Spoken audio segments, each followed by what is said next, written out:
बहुत अच्छी अच्छी बातें कही गई हमारे पहले जिन लोगों ने कहा।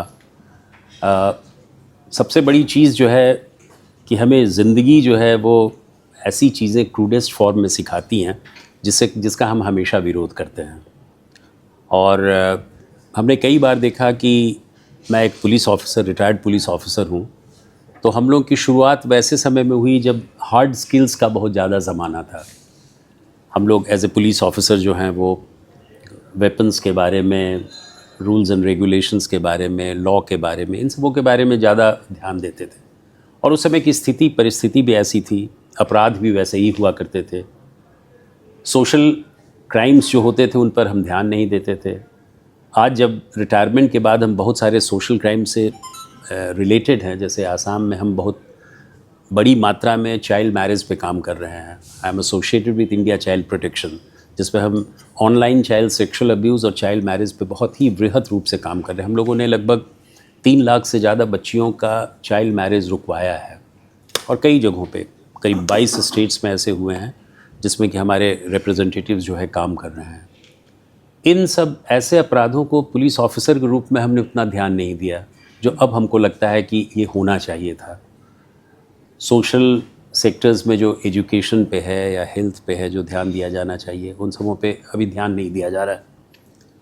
जो नरेश जी ने बहुत अच्छी बात कही, उसके बारे में मैं 2 चीज़ें कहना चाहता हूँ। एक तो पावर ऑफ कम्युनिकेशंस, कि कम्युनिकेशंस का जो है वो सॉफ्ट स्किल में आता है, और सॉफ्ट स्किल्स में केवल कम्युनिकेशंस नहीं, आपके बहुत सारे हैं जो as an administrator, as a leader आपको समझना चाहिए। वो है ओपननेस क्या हो, कंपैशन क्या हो, डायलॉग क्या हो सकता है। डिसेंट भी हो तो कोई फ़र्क नहीं पड़ता है, डायलॉग से सब चीज़ वो की जा सकती है, और प्रजातंत्र का तो ये मूल मंत्र है। और साथ ही साथ कम्युनिकेशंस, जो हमारी अभिव्यक्ति की जो स्वतंत्रता है वो किस प्रकार चैनलाइज होती है, वो बहुत ज़रूरी है। और इन सबों से रिलेटेड जो आज का ट्रेंड बना है वो है स्टोरी टेलिंग का। स्टोरी टेलिंग जो है आजकल इतना ज़्यादा हो गया है कि कॉरपोरेट जगत में भी स्टोरी टेलिंग के माध्यम से ही लीडरशिप क्वालिटीज़ डेवलप की जा रही हैं। बहुत बड़े बड़े सेमिनार्स हो रहे हैं, बहुत बड़े बड़े वर्कशॉप्स हो रहे हैं। हमने 2 किताबें लिखी हैं जो आज हमने नरेश को गिफ्ट किया है। वो एक किताब हमने लिखी है थ्रू माई आइज़, जिसमें हमने पूरी ज़िंदगी में कई ऐसी घटनाओं को, और वो घटनाएं नहीं थी, एनेक्डोट्स थे, मोमेंट्स थे, और उन मोमेंट्स को मैंने शॉर्ट स्टोरी में कन्वर्ट किया। उसी में से मैं एक छोटी सी स्टोरी आपको बता रहा हूँ जो प्रेरणादायक है, लेकिन ठीक है। कि मैं जब इलाहाबाद यूनिवर्सिटी में पढ़ता था, मैं ग्रेजुएशन करता था, तो हमारे साथ एक लड़का था। हम लोग दोनों बीए का, आप समझ सकते हैं कि मानसिक स्थिति कितनी अपरिपक्व रही होगी। And we were staying together in the hostel.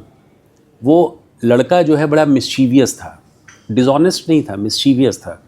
और मिस्चीवियस इस सेंस में था कि वो कभी अपने रेल यात्रा में कभी टिकट नहीं लेता था, और उस समय रेल की ही यात्रा होती थी, हवाई जहाज़ तो था नहीं।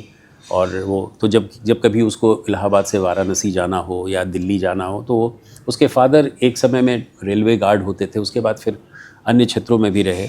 But he never went for ticket, and used to go to the railway guard, used to tell him that I am son of so and so uncle हम जाना चाहते हैं। वो रेलवे गार्ड भी, I am talking of 70s की मैं बात कर रहा हूँ, वो कहते थे कि ठीक है, किसी कंपार्टमेंट में बैठ जाओ, और कंपार्टमेंट में बैठ जाओ, अगर कोई पूछेगा तो मेरा नाम लेना। And used to feel pride about it, and used to एक जो शरारती तत्व की जो पराकाष्ठा होती है वो उसके मन में रहता था कि देखो हमने इस तरह ये किया और वो किया। धीरे धीरे समय बीतता गया। बीतने के बाद हम वहाँ से दिल्ली यूनिवर्सिटी चले आए। जुबली हॉल में हमने एमए करने के वक्त उस समय दाखिला लिया।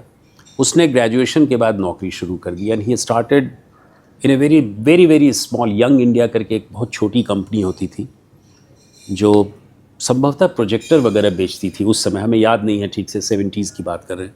उसमें ही बिकेम अ सेल्स रिप्रेजेंटेटिव, और सेल्स रिप्रेजेंटेटिव बनने के बाद उसका नेचुरली उसको बहुत इतना ज़्यादा पैसा नहीं मिलता था कि you could have afforded separate house. तो उसने मुझसे कहा कि मैं तुम्हारे जुबली हॉल में कुछ दिन रह सकता हूँ। उस समय गेस्ट वगैरह खूब आते थे। तो 3-4-5 महीने वो मेरे साथ रहा, और उसके बाद 5-6 महीने के बाद शायद उसका प्रमोशन हुआ या कुछ पैसे ज़्यादा मिलने लगे, तो उसने फिर लोधी कॉलोनी में बरसाती जो होता है, उस बरसाती में उसने कम दाम में बरसाती जो होता है वो उसने ले लिया।